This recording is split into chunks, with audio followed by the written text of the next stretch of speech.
नमस्कार दोस्तों, एक बार फिर से स्वागत है आप सबका संस्कृति ज्ञान चैनल में। तो बहुत से लोगों ने कमेंट किया कि चैनल पे और वीडियोज़ नहीं बन रहे हैं। तो मैं आप लोगों से रिक्वेस्ट करूँगी, मेरे लिंक भेजने का वेट ना करें, चैनल को सब्सक्राइब कर लें, जिससे आपको अपने आप नोटिफिकेशन मिल जाएगा नए वीडियोज़ का।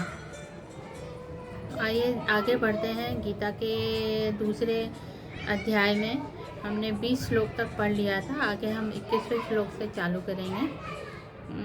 हमने देखा कि भगवान जो हैं जिन्हें महाराज करके संबोधित किया गया है इन श्लोकों में, वो अर्जुन को भगवान और आत्मा के बारे में बता रहे हैं। आगे महाराज कहते हैं कि जो समदर्शी और तत्वज्ञानी पुरुष होते हैं, वे आत्मा को अविनाशी, नित्य, अजन्मा और अपरिवर्तनशील जानते हैं। और ऐसा जानने वाले लोग ना किसी को मरवाते हैं, ना किसी को मारते हैं। ये अपने कर्म क्षेत्र में स्थिर रहते हैं और निर्वैर बुद्धि से काम करते हैं। ऐसे आत्मदर्शी में वैर भाव से हनन की कल्पना भी नहीं होती। आत्मा की अमरता तथा नित्यता मानकर भी यह विचार बना रह सकता है कि आत्मा देह के वियोग से और अन्य देह के न मिलने पर दुखी हो जाता है। परंतु जैसे मनुष्य अपने पुराने जीर्ण वस्त्रों को छोड़कर उतारकर दूसरे नए कपड़े पहन लेता है, वस्त्र बदलने से कुछ भी कष्ट नहीं मानता, इसी प्रकार देहवान आत्मा रहने के अयोग्य जीर्ण शरीर को त्याग कर कर्मानुसार और प्रभु प्रेरणा से दूसरे नवीन शरीर में चली जाती है। देह परिवर्तन से आत्मा को कोई भी क्लेश नहीं होता है। आत्मा का देह को बदलना वस्त्र बदलने के सदृश ही है।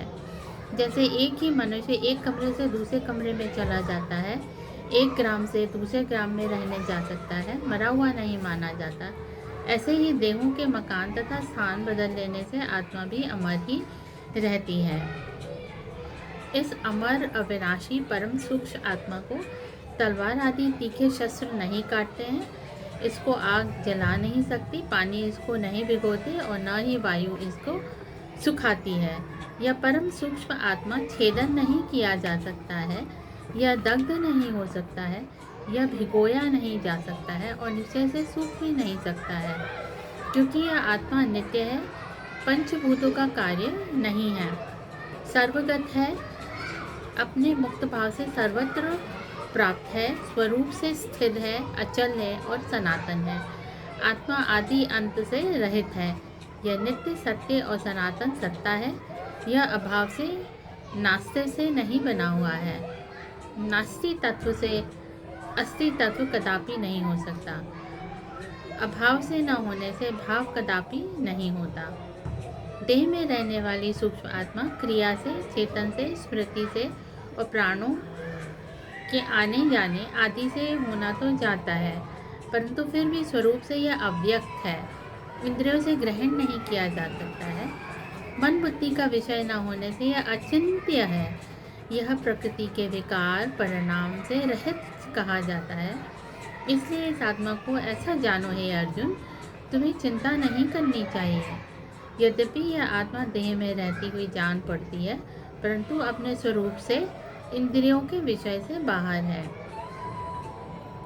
वह प्रकृति का विकार भी नहीं है, वह पंचभूतों से बना हुआ कार्य भी नहीं है। इस कारण उसका हनन और मरण कदापि नहीं होता।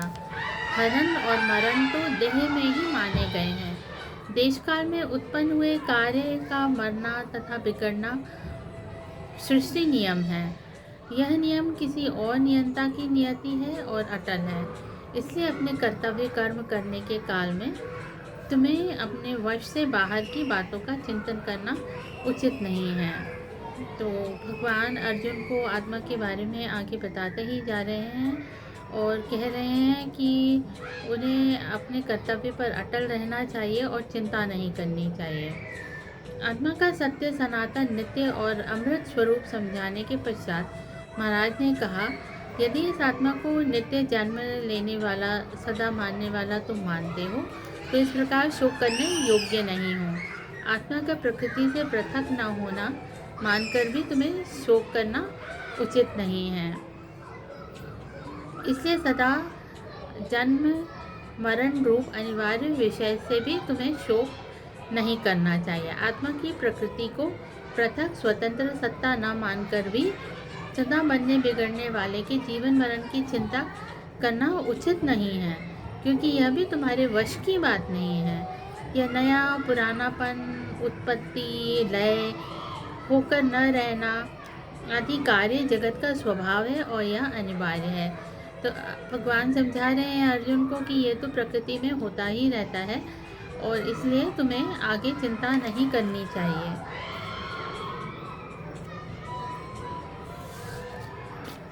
आगे हम देखते हैं नास्तिकवाद की सारता दिखाकर आस्तिक भाव दर्शाते हुए भगवान ने कहा, हे भारत, सब प्राणी जन्म से पहले अव्यक्त होते हैं, देखे नहीं जाते हैं, मरने के अनंतर भी प्रकट नहीं रहते हैं, केवल मध्य में जान पड़ते हैं। तब इसमें क्या अधिक रोना। जन्मे मरने के बीच में, तो ये एक तरह का भगवान समझाने की कोशिश कर रहे हैं कि ये एक तरह की प्रोसेस है जन्म और मरण के बीच की, जिसमें हम अपने आप को देख पा रहे हैं, लेकिन जन्म और मरण के समय आत्मा देखी नहीं जा सकती है और इसलिए विलाप करना अनुचित है, रोना अनुचित है। मोह ममता और माया में फंसे हुए पुरुष या मनुष्य प्रायः शरीर से पृथक आत्मा नहीं समझते। वे देह को ही सर्वस्व मान बैठते हैं और इसलिए देहवाद की कथा चलती रहती है। अन्य कोई भी होता तो इस आत्मा को आश्चर्य रूप सुनता, और कोई ऐसा भी होता है जो इसको सुनकर भी नहीं जानता। तो ये भगवान अर्जुन को बता रहे हैं कि कुछ ऐसे होते हैं जिन्हें आश्चर्य होता है आत्मा के होने पे और वो इसके बारे में और जानना चाहते हैं, और कुछ ऐसे मंदबुद्धि लोग भी होते हैं जो आत्मा के बारे में जानते हुए भी इसके बारे में सुनना नहीं चाहते हैं। जन्म जन्मांतरों से जो प्राणी इंद्रियों में, शरीर में, प्राणों में, मन में तथा बुद्धि में ही आत्म भावना करते आए हैं, उनमें से कोई पुण्यवान ही अद्भुत आत्म तत्व को जानता है। तो ऐसे बहुत कम लोग होते हैं जो आत्मा के बारे में जानते हैं या आत्मा के बारे में जानना चाहते हैं। इसलिए हे अर्जुन, यह देहधारी आत्मा सब देह में नित्य अवध्य है। यह किसी भी शरीर में रहता हुआ किसी से मारे नहीं मरता। इसे सब जीवों की भी चिंता करना तुम्हें उचित नहीं है। तो मनुष्यों के बारे में भी भगवान कह रहे हैं चिंता करना उचित नहीं है, और अन्य जीवों के बारे में भी चिंता करना उचित नहीं है। ऐसा भगवान अर्जुन को समझा रहे हैं। यहाँ पर दोनों तलों के मनुष्यों का आत्मा ही क्या, शरीरधारी मात्र का आत्मा अमृत है और सदा अविनाशी है। तो जैसा मैंने बताया था पहले, हमने देखा था कि सेनाओं में दोनों तरफ सिर्फ मनुष्य ही नहीं है और भी जीव जानवर हैं जो युद्ध में खड़े हुए हैं। तो भगवान अर्जुन को समझा रहे हैं कि उनकी आत्मा भी अमृत है और सदा अविनाशी है, इसलिए अर्जुन को शोक नहीं करना चाहिए। तो दोस्तों, आज के लिए इतना ही। धीरे धीरे हम आत्मा के बारे में आगे पढ़ते रहेंगे। अगर मैं एक साथ बहुत ज़्यादा जल्दी आप लोगों को आत्मा के बारे में बताऊंगी तो शायद आप लोगों को याद ना रख पाएँ, इसलिए हम धीरे धीरे ही आगे बढ़ेंगे। और एक बार फिर से आप लोगों को याद दिलाना चाहूँगी कि चैनल को लाइक, सब्सक्राइब और शेयर ज़रूर करें। आप सबका बहुत बहुत धन्यवाद और राम राम।